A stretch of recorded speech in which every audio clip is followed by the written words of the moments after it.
जिसे Commonwealth games में 3 gold medal 2010, 2014, 2018, world championship में गोल्ड मेडल 2010, 2005 में अर्जुन अवार्ड, 2009 में राजीव गांधी खेल अवार्ड, 2011 में पद्मश्री, बीजिंग ओलंपिक्स में ब्रॉन्ज मेडल 2008, लंदन ओलंपिक्स में सिल्वर मेडल 2012 और अब उसे 2021 में मर्डर केस में जेल। इंडिया के नंबर 1 रेसलर सुशील कुमार यादव, जिन्हें लोग अपना रोल मॉडल मानते थे, जिन्हें बच्चे नौजवान उनको अपना आदर्श मानते थे, उनकी तरह बनना चाहते थे, उनकी तरह नाम कमाना चाहते थे। लेकिन ऐसे ही एक नौजवान सागर धनकर जो 23 साल के थे और सुशील कुमार को अपना आदर्श मानते थे, उनकी पीट कर 4 मई को छत्रसाल स्टेडियम में हत्या कर दी गई। और हत्या का आरोप भी किस पर?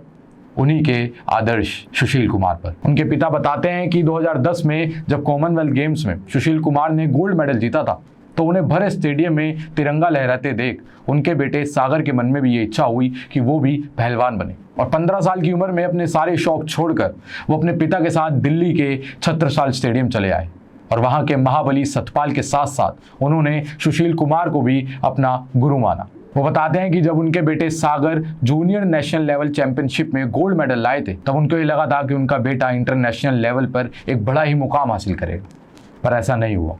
4 मई को उसकी पीट कर हत्या कर दी गई और हत्या का आरोपी भी कौन? उसी का गुरु सुशील कुमार। आपको बता दें कि 4 मई की रात दिल्ली के Model Town M block area में एक फ्लैट पर कुछ लोग पहुंचे। उनके हाथों में हॉकी स्टिक्स थी, डंडे थे। उन्होंने वहां से सागर को और उसके साथियों को किडनैप किया। पीड़ित बताते हैं कि नीचे कार में सुशील कुमार अपनी हाथ में पिस्टल लिए बैठे थे और फिर उन्हें वहां से गन पॉइंट पर छत्रसाल स्टेडियम ले जाया गया और वहां जाकर खूब लड़ाई हुई। उनको जमकर पीटा गया और इतना पीटा गया कि वो सभी लोग घायल हो गए। फिर उसके बाद उनको हॉस्पिटल में एडमिट कराया गया और जहां पर पता चला कि सागर की मृत्यु हो चुकी है, उसने दम तोड़ दिया है। इसकी वजह क्या थी? इस झगड़े की वजह क्या थी और ये पूरा मामला किस लिए हुआ था? इस पर अभी कोई साफ बातें सामने नहीं आई हैं। दिल्ली पुलिस का कहना है कि अभी इस पर इन्वेस्टिगेशन चल रही है और जैसे जैसे सुशील कुमार से बातचीत होगी वैसे वैसे इसके राज सामने आते जाएंगे। मीडिया रिपोर्ट्स के मुताबिक काला जठेड़िया गैंग के बदमाश सुशील कुमार के फ्लैट में, जो कि मॉडल टाउन में है, वहां पर शेल्टर लिया करते थे और वहीं से वो यूपी, हरियाणा और दिल्ली के जो टोल टैक्स बूथ हैं उनको कंट्रोल किया करते थे, जिसका ठेका सुशील कुमार ने ले रखा था। और इस फ्लैट को बेचकर काला जठेड़ी और सुशील कुमार के बीच में जो पैसा आना था वो आधा आधा होना था। इसी के चलते जब सुशील कुमार का दिल्ली के टॉप के बदमाश और काला जठेड़ी के टॉप के दुश्मन नीरज भवाना के साथ करीबियां बढ़ने लगी तो काला जठेड़ी से उसकी दूरियां भी बढ़ने लगी, जिसकी वजह से काला जठेड़ी ने सुशील कुमार के ऊपर यह दबाव बनाया कि वो जल्द से जल्द फ्लैट को बेचे। इसी के चलते जब सुशील कुमार ने फ्लैट में रह रहे सागर और उसके साथियों को फ्लैट खाली करने को कहा तो सागर ने मना कर दिया और खुलेआम सुशील को चुनौती दे डाली। और सुशील ने उसको सबक सिखाने के लिए और साथ ही काला जठेड़िया को भी सबक सिखाने के लिए इस वारदात को अंजाम दिया।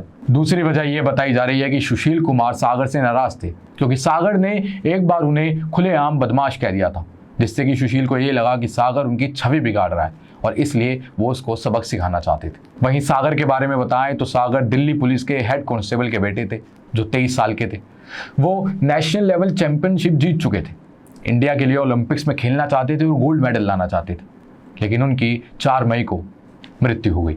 यही आपको बता दें कि सुशील कुमार का नाम पहले भी कई झगड़ों के मामलों में सामने आता रहा है और जब ये वारदात हुई उसके बाद से सुशील कुमार फरार थे और जब पुलिस उनके घर पर उन्हें लेने गई तो वहां पर वो नहीं मिले। इसके बाद दिल्ली पुलिस ने अपनी एक टीम बनाई, उन्हें ढूंढना शुरू किया और साथ ही उनके सर पर 1 लाख रुपए का इनाम रखा। अब 23 मई को दिल्ली के मुंडका से उन्हें गिरफ्तार कर लिया गया। अब उनकी दिल्ली पुलिस के अंदर कस्टडी चल रही है और जब उन्हें गिरफ्तार करके जेल ले जाया गया तो वो जेल में जाते ही रोने लग गए। वो अपने आप को संभाल नहीं पाए और जब 5 घंटे की पूछताछ हुई तो उसमें उन्होंने कबूला कि अपने साथियों के साथ उन्होंने सागर की पिटाई की थी, पर वो उसे मारना नहीं चाहते थे, उसका कत्ल नहीं करना चाहते थे, केवल उसे डराना चाहते थे और उस जैसे पहलवानों को भी डराना चाहते थे।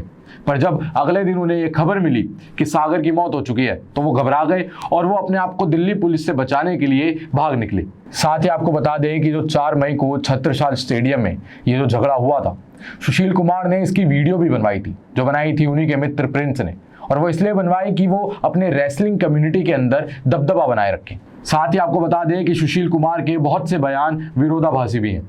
वो कभी कुछ कहते हैं, कभी कुछ कहते हैं। साथ ही उन्होंने ये बयान भी दिया कि वो वहां पर लड़ाई करने नहीं गए थे, वो मारपीट करने नहीं गए थे, बल्कि उस झगड़े का बीच बचाव करने गए थे। आपको बता दें कि सागर की पोस्टमार्टम रिपोर्ट आ चुकी है और उनकी मौत की वजह सिर पर किए गए किसी हथियार से वार को बताया जा रहा है। सिर से लेकर घुटनों तक उनके शरीर पर चोटों के निशान मिले हैं।